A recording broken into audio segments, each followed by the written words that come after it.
Alors bonjour tout le monde, ce midi on va parler de la parashat Be'alotra.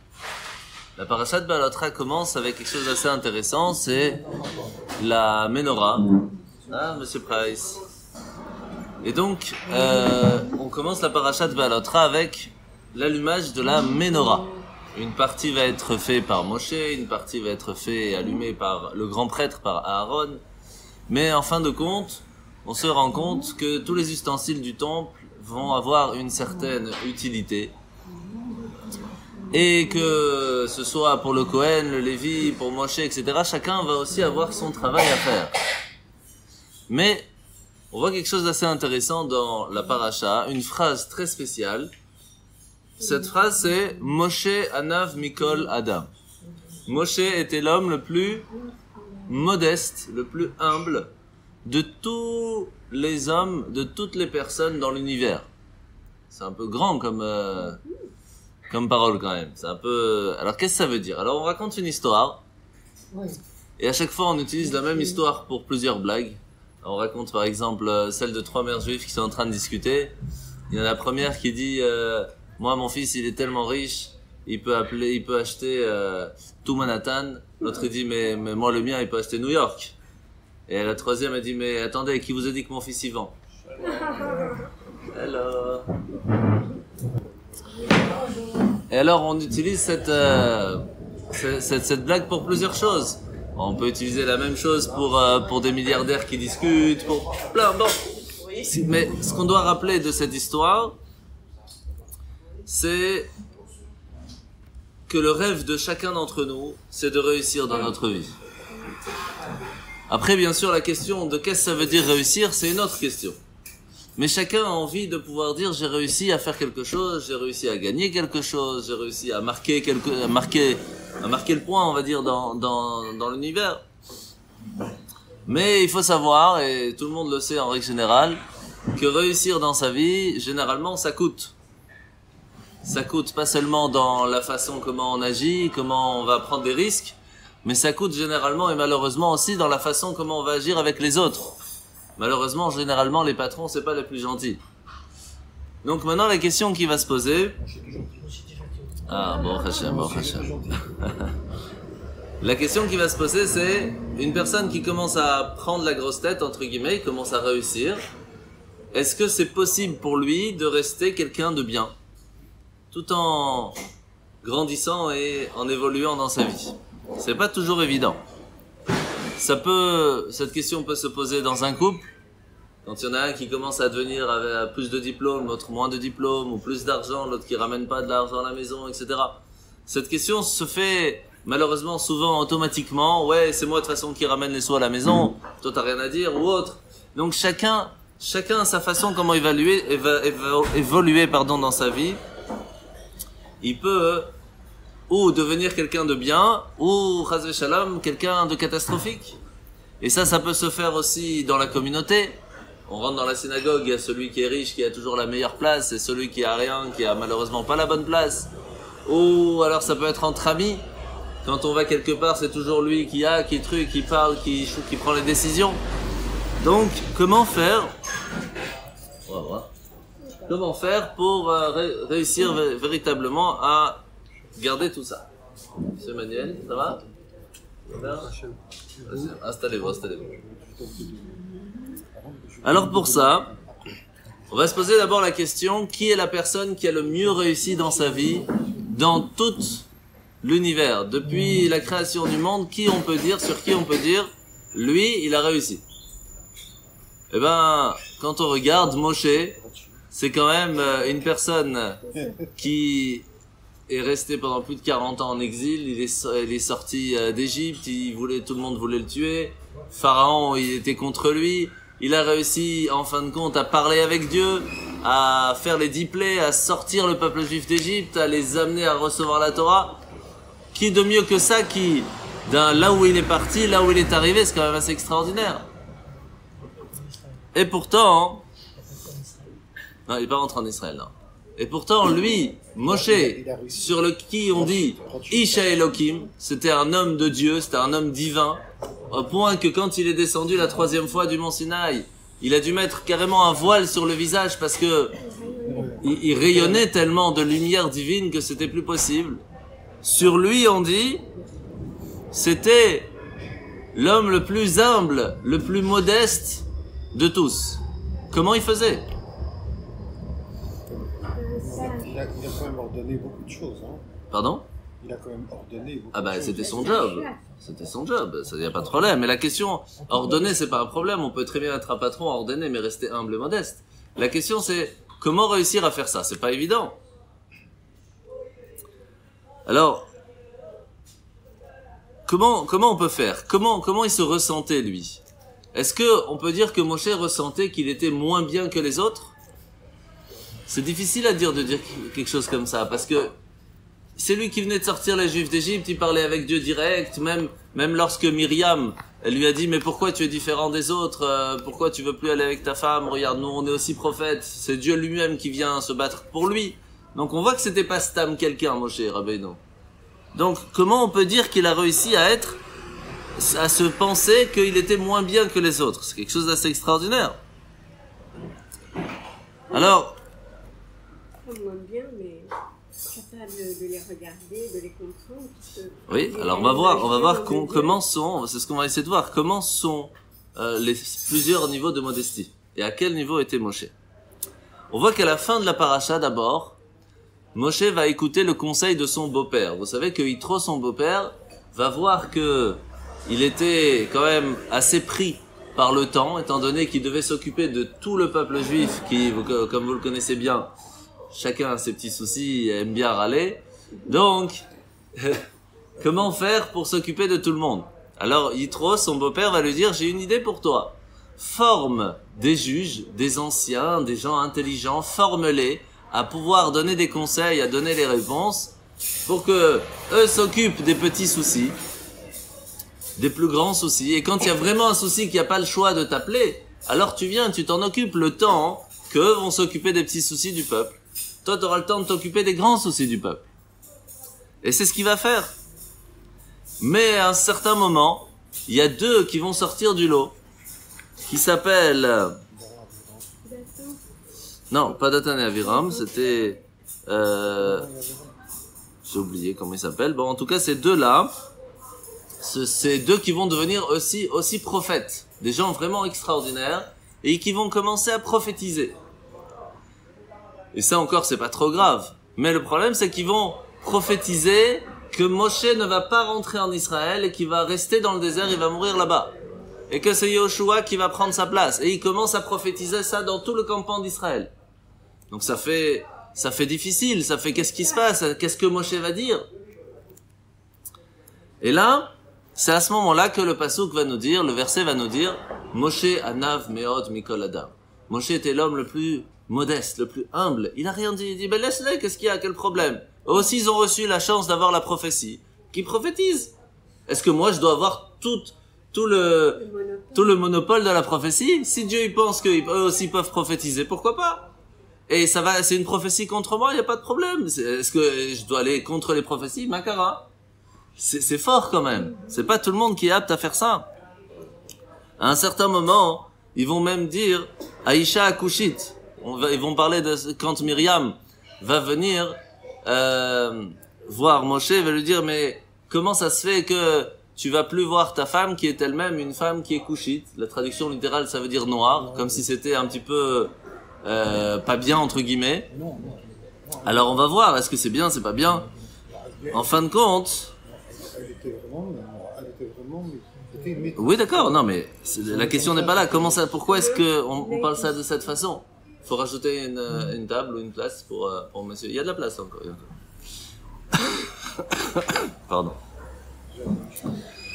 Alors en fait, ici, la première fois qu'on entend cette prophétie, qu'on entend parler de Tzipora de cette façon, Myriam, elle vient un peu dire à Moshe, mais une seconde, comment ça se fait que tu penses te permettre que toi, puisque tu es Moshe, tu peux te marier avec qui tu veux, même avec une femme qui n'est pas de la communauté, entre guillemets, et en plus qui n'est pas du tout de la communauté, elle est de couleurs différentes. Est-ce que pour ça tu penses que c'est bien? Et la preuve que non, puisqu'on vient de prophétiser que tu ne vas pas rentrer en Israël. C'est-à-dire que tu ne mérites pas. à cause de cet acte. Hello, ça va? Petit cadeau Ah, t'as rabat. que vous m'avez donné.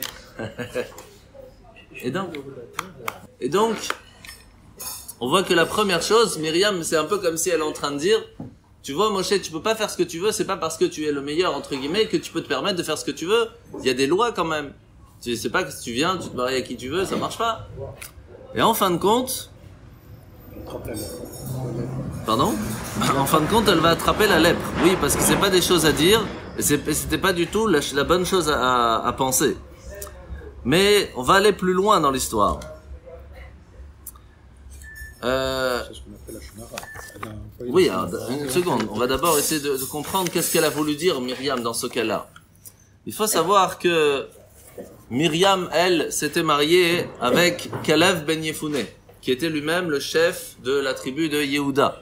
Aaron, il s'est marié avec Elisheva, qui était la sœur de Narshon ben Aminadav, qui était lui le chef aussi, un des grands chefs de la tribu de Yehuda. Donc, on voit que avec tout ça, quand Myriam et Aaron sont devant Moshe et qui commencent à lui dire, tu vois, tu choisis qui tu veux, comme tu veux, c'est pas possible. La preuve, c'est que tu vas pas rentrer en Israël.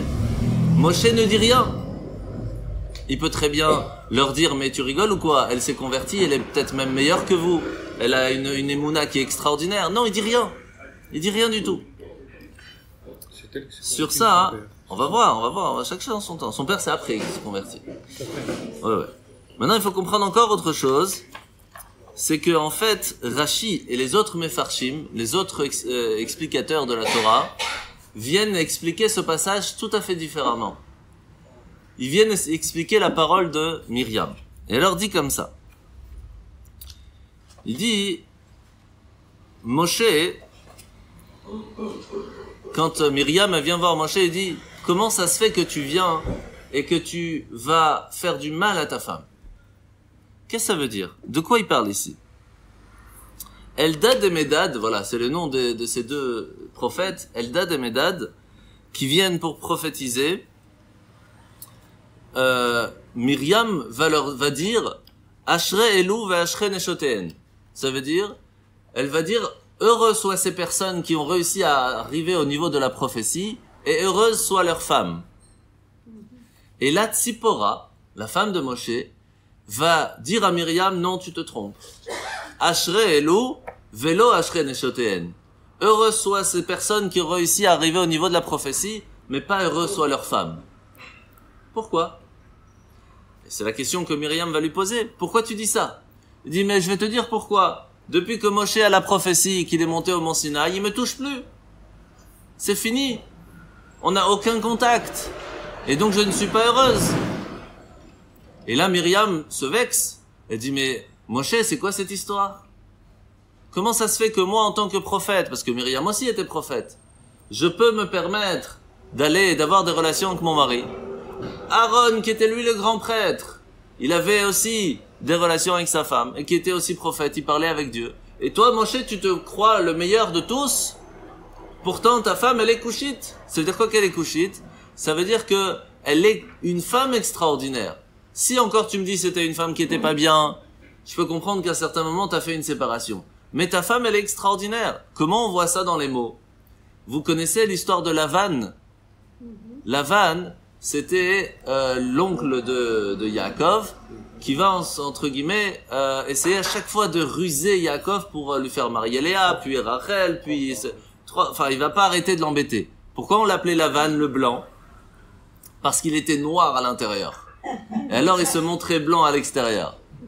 Ici c'est la même chose. Lorsqu'on veut parler de quelqu'un qui à l'intérieur c'est quelqu'un d'extraordinaire, alors on dit l'inverse. Elle est noire à l'extérieur, c'est-à-dire qu'elle est tellement discrète, elle ne montre pas sa grandeur. Oui. Alors, le diode, ça veut dire blanc. Oui. Pour le charbon qui est noir. Voilà. C'est exactement. Mais c'est exactement ça. Ici, Myriam, elle vient dire à Moshe, je ne comprends pas comment ça se fait que ta femme qui est couchite, qui est noire, mais ça veut dire ici qui est à l'intérieur quelqu'un d'extraordinaire. Pourquoi tu te permets de te dire toi être meilleur que tous les autres prophètes et de ne pas faire attention à ta femme? Je comprends pas ça. Et c'est une question. En fin de compte, c'est une question. Pourquoi Moshe n'a plus de relation avec sa femme? Qu'est-ce qui rend une femme extraordinaire? qu'est-ce qui rend une femme extraordinaire? La cuisine. Alors, vous savez, la réponse se trouve dans le Eshet Chaim. C'est un texte que le roi Salomon a dit. Et à la fin de ce passage, on dit Isha irat Hashem hititalal. Une femme qui a la crainte divine, c'est elle qu'on peut louer. Voilà, si vous voulez aller voir la réponse, vous l'avez. Alors il faut savoir, avec plaisir, il faut savoir que les Mefarshim, quand ils expliquent ça, comment ils viennent prouver que quand on dit à quelqu'un elle est couchite, elle est noire, ça veut dire qu'elle est très belle, pas seulement extérieurement mais aussi intérieurement. La valeur numérique de couchite, c'est Yefat Mare, belle d'aspect. Donc on apprend ici qu'en fait c'était vraiment pour dire à Moshe pourquoi tu as lâché ta femme alors que c'est quelqu'un d'extraordinaire. Et là, c'est quelque chose de phénoménal, Moshe ne dit rien. Il dit tu as raison presque, quand on dit rien, c'est presque si on dit tu as raison, oui c'est vrai ma femme est extraordinaire. Et c'est vrai normalement je devrais avoir des relations avec ma femme, mais alors pourquoi il dit rien? Est-ce qu'il y a une raison? Il n'y a pas de raison.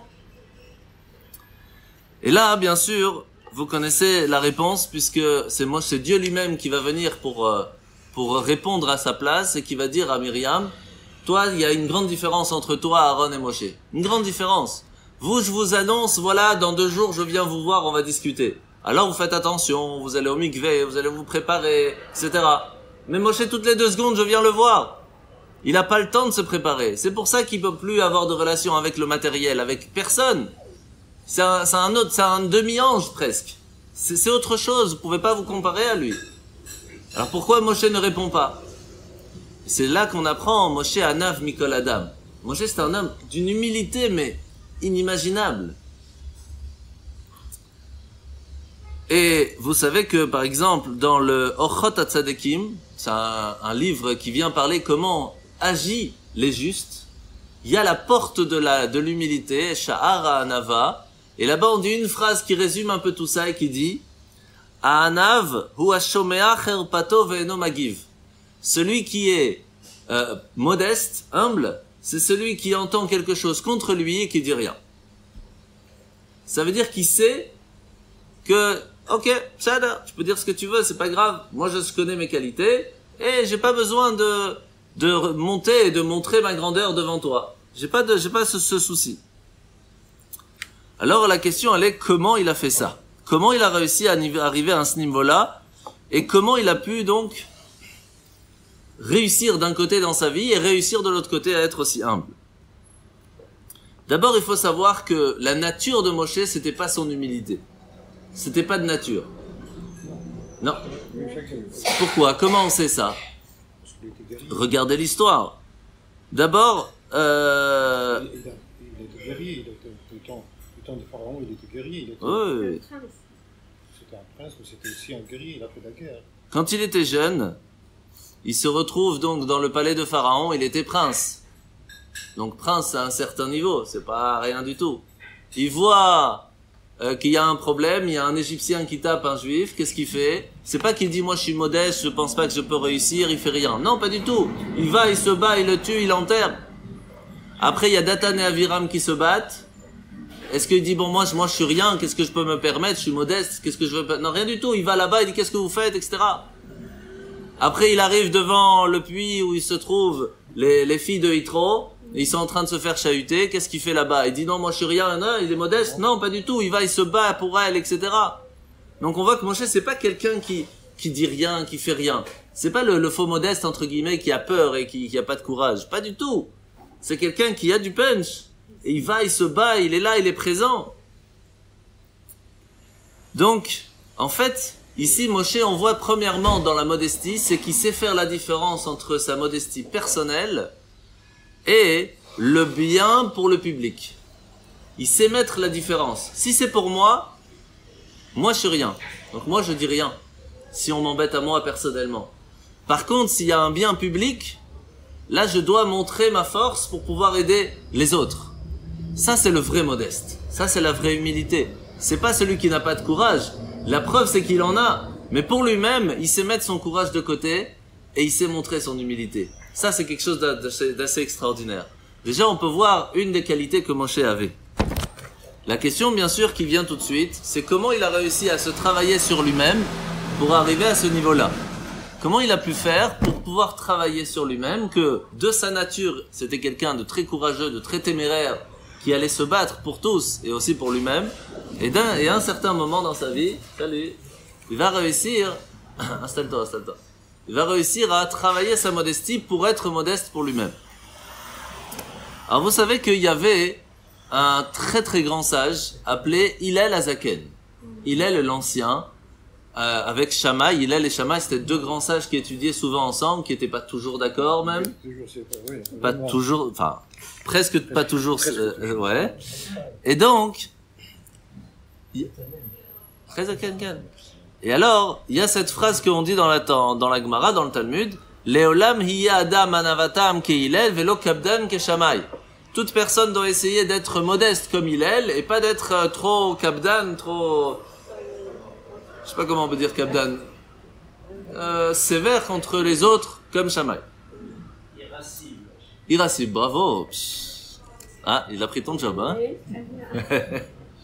Et alors, vous savez comment on sait que Hillel c'était quelqu'un de très modeste, de très patient? Eh bien, il y a une fois deux personnes qui ont fait un pari.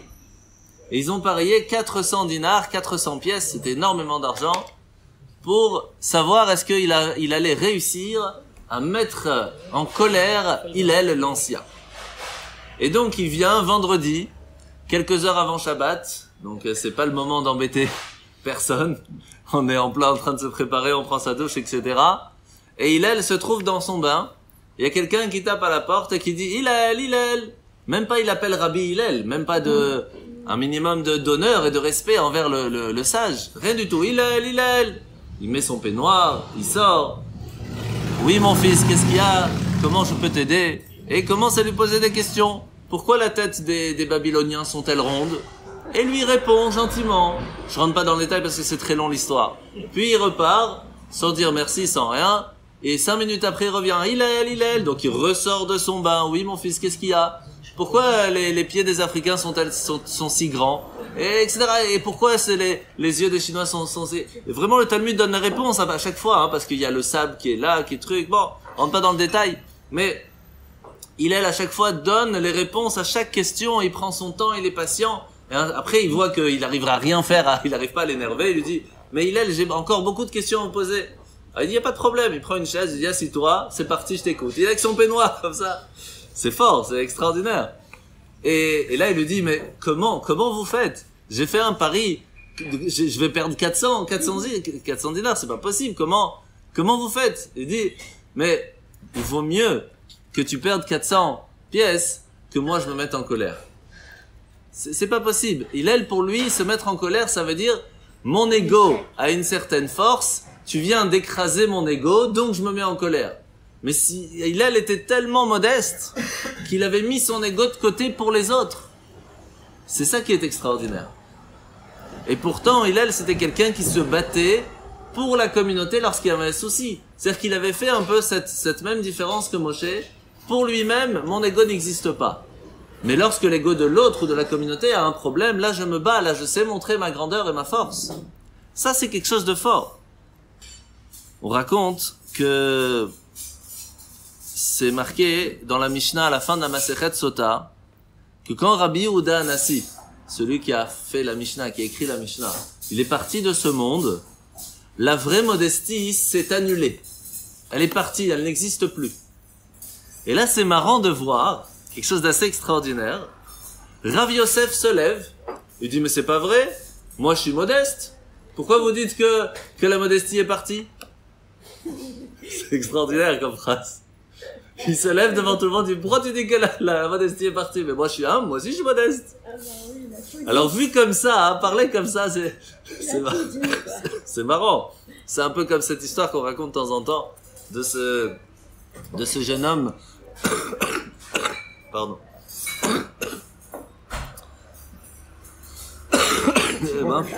Merci. De ce jeune homme qui cherche à se marier. C'est un homme très intelligent qui est à la yeshiva et qui connaît beaucoup de choses. Alors le grand rabbin de la yeshiva vient et lui présente quelqu'un. Après 1 heure de discussion avec cette fille, il va voir le rabbin et dit, je comprends pas. avec toutes les études que j'ai faites, c'est une dame comme ça que vous me présentez, je comprends pas, c'est quoi cette histoire? Alors il lui dit, toi t'as besoin d'aller à la yeshiva spéciale pour apprendre la modestie, parce que ça va pas du tout. Et il va là-bas dans la yeshiva pendant 1 an, et il apprend l'humilité, il apprend à être modeste. Après 1 an, le rabbin il va lui présenter la même fille. Après 5 minutes, il sort et dit, monsieur le rabbin, je comprends pas. Avec toutes les études que je connais, et en plus je connais la modestie, vous me présentez la même fille, qu'est-ce que c'est que cette histoire? Il a rien compris à ce que c'est la modestie. Mais comment est-ce possible de penser que Rav Yosef ici, on parle pas de Stam quelqu'un, on parle de Rav Yosef qui était un rabbin, mais vous pouvez pas vous imaginer du niveau, qui était quelqu'un d'extrêmement modeste, peut se permettre de se lever et dire, mais pourquoi vous dites que la modestie est partie? Moi je suis modeste. C'est fort comme histoire. Alors, on va essayer de, pour ça, comprendre vraiment ce que ça veut dire le mot anav. Que veut dire le mot anav qui veut dire modeste ou humilité? Qu'est-ce que ça veut dire?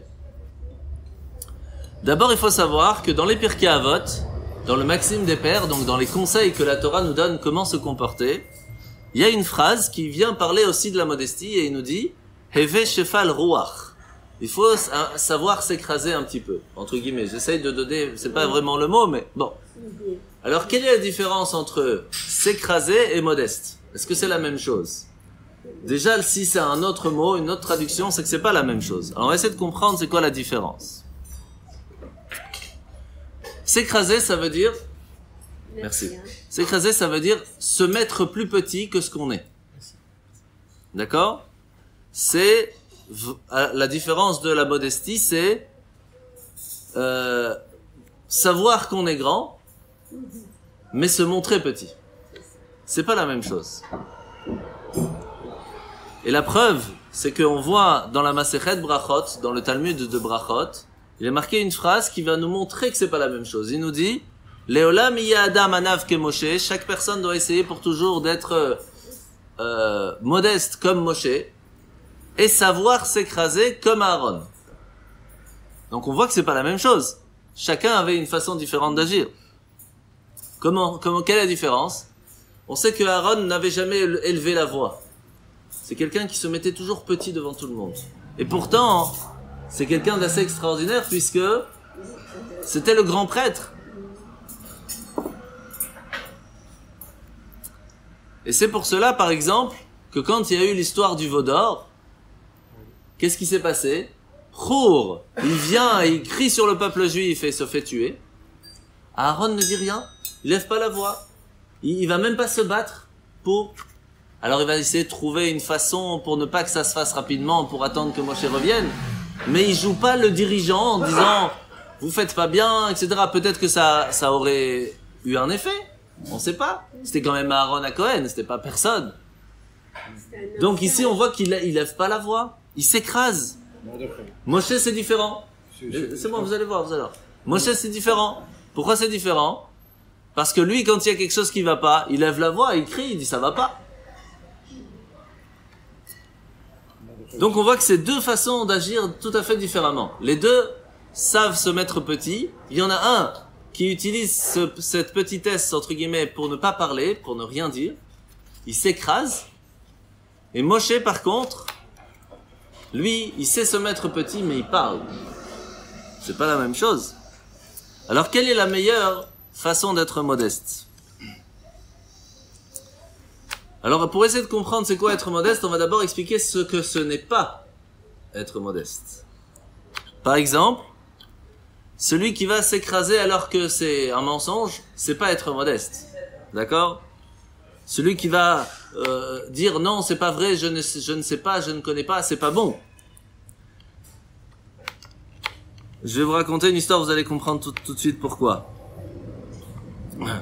Le Baal Shem Tov nous dit par exemple que s'écraser complètement et ne pas connaître ses qualités, c'est une des choses les pires qui se trouvent aujourd'hui parce que ça amène la personne à ne pas avoir confiance en soi. Donc se rabaisser tout le temps n'est pas bon. Donc cette fausse modestie, entre guillemets, n'est pas bon. Donc ce n'est pas la modestie. Se dire oui, je suis nul, je connais rien, je suis pas bien, etc. Ça n'amène que à ne pas avoir de force, ne pas avoir de... tout perdre en fin de compte. On peut pas évoluer. Ça peut même arriver à douter de soi-même. C'est pas bon non plus. Donc, pour pouvoir être modeste, il faut avoir des qualités. Parce que celui qui n'a pas de qualité, il n'y a pas besoin d'être modeste, il en a pas. Donc, oui. Donc modeste, c'est celui qui a des qualités, qui connaît ses qualités, et que quand même, il ne les montre pas à tous, de façon à vouloir se montrer. C'est ça. Nécessairement, il les connaît. Alors s'il les connaît pas, c'est pas de la modestie. Il a de l'instinct. Et c'est... Alors on va raconter l'histoire de Rabbi David de Talna. C'était un très très grand rabbi au début de la chassidoute, etc. Et il y a un grand riche qui rentre dans son bureau, entre guillemets, et lui dit, voilà, j'avais l'habitude de donner tant d'argent à votre père, qui était un homme extraordinaire, et je voudrais donner à vous aussi, puisque c'est vous qui prenez sa place. Et lui, il voulait montrer la modestie, donc il dit, mais non, vous savez, mon père, c'était vraiment quelqu'un de spécial, moi, je suis rien par rapport à lui. Qu'est-ce qu'il fait le riche? Il reprend son argent et dit, moi, je donne que à des gens extraordinaires, si vous n'êtes pas extraordinaire, je vous donne pas. Et c'est là qu'il a compris que la modestie, il faut savoir aussi montrer ses qualités. C'est pas juste dire, oui, j'ai rien, je connais rien, c'est pas ça. La preuve, c'est qu'il est devenu le rabbi à ce moment-là, donc c'est pas qu'il avait rien. C'est exactement cette même histoire avec Napoléon. Napoléon, je vous écoute. Et Napoléon, il a nommé des ambassadeurs. Ouais. Quand il était encore. Et puis il a pris un jeune homme, il a dit, toi tu seras ambassadeur pour moi en Angleterre. Il a pris des papiers, il a dit merci beaucoup de me donner cette chance, parce que moi je n'ai jamais eu de chance. Merci beaucoup de me donner cette chance. Qu'est-ce qu'il n'a pas envie? Il a repris des papiers, il a dit, je prends quelqu'un d'autre. Je n'ai pas besoin de ça. Cette modestie-là, il n'avait pas besoin. Là, c'est ça, exactement. Alors, donc là on voit d'abord la différence entre la fausse modestie et la vraie modestie. Il faut connaître ses qualités pour pouvoir agir dans le monde. C'est une des raisons pourquoi quand on a reçu la Torah sur une montagne, mais qui était petite. C'est-à-dire que c'est vrai qu'on doit être humble et modeste comme une petite montagne, mais ça change pas que nos qualités doivent être une montagne. Ça doit nous élever. On peut pas dire qu'avec tout ce qu'on a fait dans notre vie, on a travaillé, on a l'expérience de la vie, on a fait telle chose ou telle chose, on s'est travaillé sur soi-même. Ça doit nous amener une certaine fierté. On doit connaître ses qualités pour agir. Sinon, on peut pas travailler. Quelqu'un qui a l'expérience de faire son travail, il va dire non, je connais pas mon travail, je suis nul. Mais non, j'ai l'expérience. C'est bien même. C'est pas un problème de savoir connaître ses qualités. Et même des fois, faut pas seulement les montrer, faut montrer qu'on connaît plus que d'autres, s'il y a besoin, pour ne pas que les problèmes arrivent. Donc, on comprend bien, cette différence entre s'écraser et modestie. Maintenant, on va raconter l'histoire de Rabbi Yosef, le fils de Rabbi Yoshua ben Levi, qui un jour a eu une mort clinique. Et pendant plusieurs jours, il est monté, descendu dans le ciel, il savait pas s'il allait revenir ou pas. Puis à un certain moment, il se réveille et son père lui pose la question, qu'est-ce que tu as vu là-haut? Et qu'est-ce qu'il a dit? Il a dit, j'ai vu tout à l'envers. Tous ceux que dans ce monde étaient des gens qu'on donnait beaucoup d'honneur en haut, c'était une catastrophe. Et toutes les personnes qui s'écrasaient, qu'on mettait de côté, c'est eux qui étaient les meilleurs. Et donc, en fait, il faut savoir que chacun d'entre nous, des fois on se rabaisse, mais en fin de compte, on a des qualités. Et il faut pas les oublier. Cette histoire nous rappelle que ce que nous on voit avec nos yeux n'est pas spécialement ce que Dieu voit avec ses yeux. Donc c'est pas parce que nous on voit pas les qualités d'une personne que ça veut dire qu'elle en a pas. Peut-être simplement elle les cache. Mais inversement pour soi-même, c'est aussi important de savoir connaître ses forces et ses qualités pour gagner contre les épreuves de la vie. Si on n'a pas cette force de connaissance, on peut pas gagner contre les épreuves de la vie.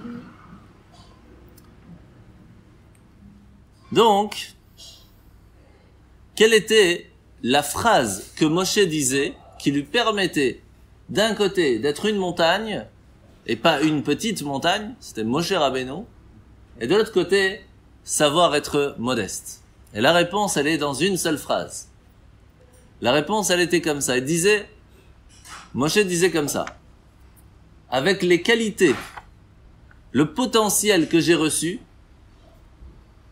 et le travail que j'ai fait avec, peut-être que si quelqu'un d'autre avait reçu le même potentiel, il aurait fait mieux que moi. C'est-à-dire que je connais mes qualités, je connais mes compétences, je sais où je suis arrivé, mais peut-être que si quelqu'un d'autre avait reçu les mêmes forces, il aurait fait mieux que moi. Et cette modestie, c'est quelque chose d'extraordinaire. Pardon? Pour montrer la modestie.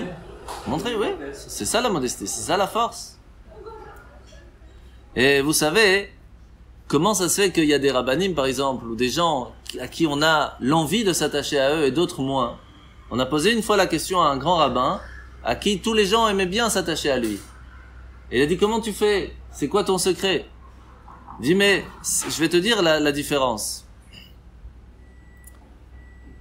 Quand je vois quelqu'un qui est riche, je suis pas jaloux de lui. Je suis jaloux de ses qualités. Parce que je me dis, moi, si j'aurais eu les mêmes épreuves, qui dit que j'aurais réussi à faire ce que lui réussit à faire? Quand je vois quelqu'un qui n'a pas d'argent, je suis pas jaloux de lui. Je suis jaloux de ses qualités parce qu'avec sa difficulté, il continue à faire le bien. Et lorsque je m'attache aux qualités des gens, les gens ressentent ça. Et donc veulent s'attacher à ça. Parce que quand ils me voient, ils voient leurs qualités. Parce que c'est ce que je leur fais ressortir. À la différence d'une autre personne, qui lorsqu'il voit quelqu'un de riche, il va être jaloux de son argent, ou jaloux de sa notoriété ou autre. À ce moment-là, la personne n'a pas envie de s'attacher à lui. C'est pas ça qu'il attend, c'est pas ça qu'il recherche. Et ça, c'était la force de Moshe. Moshe, lorsqu'il voyait quelqu'un, il se disait, mais si lui avait mes qualités, peut-être qu'il aurait fait mieux que moi. Ce qui veut dire que la personne sentait qu'il était quelqu'un d'extraordinaire, de phénoménal, de grand. Et qui pouvait même peut-être arriver au niveau de Moshe, même si c'était pas possible. Mais c'est ce qu'il ressentait lorsqu'il voyait Moshe. Et c'est une des choses que Chabad nous apprend. C'est quand on pose la question, c'est quoi Chabad, c'est quoi Lubavitch? Une des phrases qu'on dit se résume énormément dedans. C'est comme ça. Si tu vois quelqu'un d'autre fauter, vois et sache que sûrement il a fait ça sans faire exprès ou pour une certaine raison. Par contre, si toi tu fautes, sache que ça va pas et tu dois te reprendre. En deux mots, sois ouvert pour les autres et sois strict pour toi-même. Bonjour. Si on sait être ouvert pour les autres et strict pour soi-même, on arrive à mettre son ego de côté parce qu'on se dit mais l'autre il est toujours bien et moi je suis toujours pas assez bien encore. Donc automatiquement on sait s'écraser entre guillemets de se mettre de côté pour savoir que l'autre il a réussi mieux que nous. Même si on connaît ses qualités, c'est pas pour ça qu'on est meilleur que l'autre.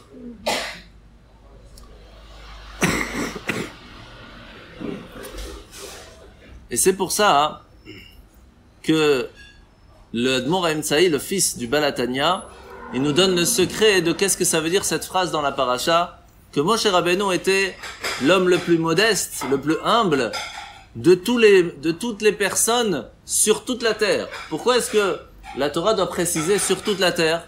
Dit que Moshe c'était l'homme le plus modeste. Non, parce que ici, Moshe était l'homme le plus modeste dans toutes les générations confondues, même jusqu'à aujourd'hui. Comment il a vu ça? Vous savez que Moshe Rabbeinu, avant de partir, Dieu lui a montré toutes les générations futures. Il nous a vus, nous aussi, ici, en train d'apprendre sur lui. Il a tout vu. Et qu'est-ce qu'il dit? Comme ça, le Midrash nous raconte. Quand il a vu notre génération, il a dit, mais comment fait-elle cette génération pour réussir à tenir la Torah avec la difficulté que le monde leur donne? Ce qui veut dire que Moshe avait une sorte de jalousie, entre guillemets, sur la qualité que nous avons ici-bas, maintenant, dans notre génération, qu'on réussit à faire ce qu'on réussit à faire aujourd'hui avec toutes ces difficultés. C'est extraordinaire. Ça, c'est vraiment de la modestie. Et donc, la différence entre la modestie de Moshe et savoir simplement s'écraser, c'est pas la même chose.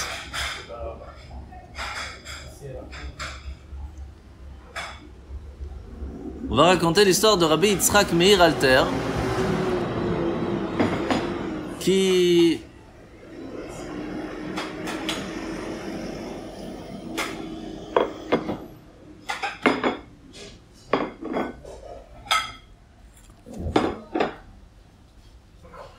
qui avait l'habitude de raconter une histoire pour montrer ce qu'est la modestie. C'était un homme extraordinaire, il a écrit des livres inimaginables. Et un jour, on lui a dit, mais Rabbi, vous êtes quand même assez extraordinaire, assez grand. Alors il a dit, je vais te raconter une histoire. Il y avait une fois 2 personnes qui ont voulu monter et escalader la plus grande montagne du monde. C'est l'Everest, je crois, non? C'est ça. Et donc, ils prennent leurs affaires, ils commencent à monter, et comme ils en ont fait la publicité, il y a plein qui essayent de monter.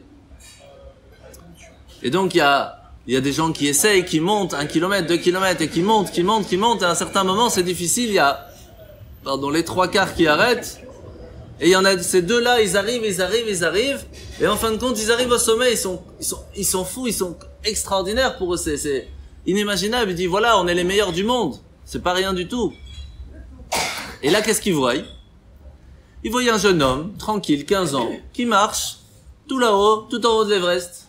Il dit, mais comment t'as fait? Nous, on a de l'expérience, mais ça fait des années qu'on fait d'escalade. Comment t'as fait pour pouvoir monter d'ici? Et qu'est-ce qu'il répond? Il dit, mais moi, je suis né ici. Ouais, c'est sûrement, c'est un Chabad Moed et Tefillin. Il dit, mais moi, je suis né ici. C'est quoi la différence? Le rabbi leur dit, il dit à ses chassidim, il leur dit, vous devez grimper l'Everest pour arriver à un certain niveau. Grimper l'Everest. Vous devez avancer dans votre vie. Mais moi, j'ai pas ce mérite. Parce que moi, je suis né tout en haut de l'Everest. Moi, je suis né dans une famille de rabbis. Je n'ai fait qu'apprendre que ça. J'ai vécu en haut de l'Everest. Donc c'est facile pour moi. J'ai pas le même mérite que vous. Ça, c'est la vraie humilité. Dire à chacun, vous pensez que vous êtes moins bien que moi, mais pas du tout. Je suis jaloux de vous. Parce que je n'ai pas la même possibilité. Vous avez la possibilité de grimper l'Everest. Moi, je suis né tout en haut. Il n'y a pas plus haut, ouais. C'est ça, la différence entre le cadeau et l'effort. Vous savez, quand on apprend sur l'éducation, pour ceux qui étaient là pour la conférence, on a dit une phrase qu'il ne faut pas oublier, on récompense l'effort et pas le don. Parce que si on récompense le don, on ne fait qu'apprendre l'orgueil. Si on récompense l'effort, alors on apprend à l'enfant que l'effort va donner quelque chose. C'est la même chose. Ici, quand Moshe il vient, il dit à tout le monde, moi je suis modeste. Pourquoi je suis modeste? Mais parce que moi je suis né ici. J'ai reçu tout ce potentiel. C'est normal que je suis arrivé à ça. Comprenez la différence? Et là on peut comprendre une chose aussi très importante qu'on doit se dire chacun d'entre nous. En fin de compte, on a tous reçu des qualités. On a tous reçu des dons. On a tous reçu quelque chose. Et on ne peut pas s'enorgueillir de ces dons. On ne peut s'enorgueillir que des efforts qu'on a fait pour utiliser ces dons. Ça oui. Entre guillemets, s'enorgueillir. Ça veut dire être fier de ce qu'on a fait. Mais quelqu'un qui a l'habitude facilement de faire les choses, est-ce qu'on peut dire, ouais, moi je fais tout le temps ci, tout le temps ça? Mais il n'y a rien de compliqué pour toi. Et donc, c'est comme ça que Moshe pouvait se sentir même des fois moins bien que les autres. Parce qu'il montrait, il expliquait aux gens que si quelqu'un avait reçu le même potentiel, il aurait peut-être fait mieux que lui. C'est ça la grandeur de Moshe. C'est pour cela qu'une des choses importantes à ne pas oublier, qu'on dit souvent, c'est que les qualités, les dons qu'on reçoit ne sont pas des mérites, si on veut, ne sont pas des récompenses. Ce sont des responsabilités. C'est pour cela, par exemple, que le roi Salomon, lorsqu'il reçoit la richesse, il reçoit la sagesse, il reçoit un royaume de paix, en fin de compte, il ne reçoit pas la longévité. Il ne va pas recevoir la chance de vivre longtemps facilement. Pourquoi? Parce que ça se mérite. La longévité est comptée par rapport aux efforts qu'on va faire quand on va utiliser son potentiel. Le roi Salomon avait un potentiel énorme. L'homme le plus sage de toute la terre, avec une richesse inimaginable. Eh bien lui, Dieu lui dit, avec tout ce que je t'ai donné, est-ce que tu as utilisé tous ces dons à bon escient ou pas? Et donc on ne peut pas comparer. C'est pour cela qu'on ne peut pas comprendre non plus pourquoi est-ce que Adam et Ève ont fauté. Mais parce que le potentiel qu'ils avaient était tout à fait différent. C'est pour cela qu'on ne peut pas comprendre pourquoi Yosef, qui se retrouve en prison pendant 10 ans, et il dit rien contre Dieu. Il dit, Dieu, tu m'as mis en prison, c'est ton choix, ok. Et puis en fin de compte, il va voir les chansons qui arrivent, celui qui fait le rêve, et lui dit, ne m'oublie pas quand tu sors de la prison. Parle de moi à Pharaon. Dieu lui dit, quoi? Tu as pas confiance en moi? Tu vas rester 2 ans de plus. Mais attends, ça fait 10 ans que je dis rien contre toi, j'essaye de me débrouiller par moi-même, et tu me dis non. C'est pas sympa. Mais là, on parle de Yosef. Yosef était un tzaddik, c'était injuste, il devait avoir ce niveau de foi qui était au-delà de ce que nous on peut avoir. Et donc, Dieu ne juge pas la personne de la même façon qu'une autre. Il ne va regarder que comment, avec le potentiel, les dons qu'on a reçus, est-ce qu'on les a utilisés à bon escient et assez pour tout le monde? Est-ce qu'on a fait tout ce qu'il fallait pour réussir à utiliser les cadeaux que Dieu nous a donnés? C'est ça la question qu'il faut se poser avant d'aller dormir. Est-ce que tous les dons que j'ai, est-ce que je les ai utilisés aujourd'hui à bon escient ou pas? C'est pas une question facile, hein? Et vous savez, il y a cette histoire dans la Gemara qui est assez triste. Juste après la destruction du 2e temple, Rabbi Hanan ben Zakkai, c'était le chef, le grand rabbi de tous les rabbis à ce moment-là, qui a fait continuer la Torah, qui a appris à Rabbi Akiva, etc., qui va voir une dame en train de ramasser, de travailler la terre et tout, et il commence à pleurer, il dit, mais je la connais, c'est la fille de tel grand riche, qui elle avait une centaine de serviteurs pour elle, elle avait un palais, j'étais à son mariage, c'était quelque chose d'extraordinaire. Faites la place un peu pour monsieur, merci. Et alors, il va la voir et lui dit, mais comment tu es arrivé à ça? Comment tu es arrivé à ça? Et vous savez quelle a été sa réponse? Elle lui a dit, mais parce que mon père ne donnait pas assez de tzedaka, de charité. Il dit, comment ça il donnait pas assez de charité? Je le connais très bien, il donnait énormément. Il dit, oui, il donnait énormément, mais pas assez par rapport à ce qu'il avait. Il donnait énormément de charité, mais pas assez par rapport à ce qu'il avait. Mais peut-être qu'il ne savait pas. Ah, c'est la question, c'est pas toujours évident. Et donc, en fait, faut pas se poser la question en se disant, mais moi je donne plein déjà. Mais c'est parce qu'on te demande pas de donner plein, on te demande de donner par rapport à ce que tu as. Tu peux pas te comparer à quelqu'un qui gagne tant, et que toi tu gagnes 10 fois plus, que tu donnes un peu plus que lui. Ça n'a rien à voir. La même chose, quelqu'un qui a une certaine intelligence, une certaine connaissance, qui dit, mais moi je fais des cours tant par mois, et lui il donne 1 par mois. Il dit, mais quel rapport? Vous n'avez pas la même force, la même intelligence, la même potentiel, la même qualité. On va pas te poser la question pourquoi tu as fait mieux que lui ou moins bien que lui, on va te dire pourquoi tu n'as pas fait ce que toi tu devais faire. C'est ça qu'on va te poser comme question. Et donc, une grande personne, c'est pas celui qui se cache derrière l'humilité. C'est pas quelqu'un qui se cache derrière les autres. C'est celui qui va essayer de tout faire pour faire ce qu'on lui a donné comme potentiel. C'est pour ça qu'on peut voir, c'est comme ça qu'on va finir, cette histoire que le rabbi avait l'habitude de voir au-delà de tout. Vous savez, comme cette personne qui passe devant le rabbi, et après 19 ans, lui dit, alors comment ça va? Ça fait 19 ans qu'on s'est pas vu, alors comment tu vas? Et comment va ton travail? Et il dit, mais comment vous faites après 19 ans de vous rappeler de moi? Il dit, mais toi tu penses que je fais attention que à tout le monde en règle générale, mais pas du tout. Chaque personne a une qualité et une force qui fait marcher le système du monde. Si dans les rouages, il y en a un qui fait pas ce qu'il faut, c'est tout qui part en cacahuète, c'est tout qui va pas. Et moi, je vois le rouage de tout le monde entier. Et toi, tu fais partie du rouage. Et donc, je fais attention à ce que toi, tu as. Tes qualités, est-ce que tu les as utilisées comme il fallait? Parce que sinon, si c'est pas fait, il faut trouver quelqu'un d'autre. Il faut que ça se fasse. Le monde doit tourner. C'est ça le problème. Donc, c'est là qu'on comprend ce que la paracha vient nous dire. Moshe était l'homme le plus anav, le plus modeste. Parce qu'il connaissait ses qualités. Il savait là où il était arrivé. Mais avec tout ça, il se posait tous les jours la même question. Est-ce que j'ai utilisé toute ma force et tout mon potentiel pour faire ce que je devais faire dans ma vie ou pas? Et ça, c'est la question qu'on doit se poser chaque jour. Chazak.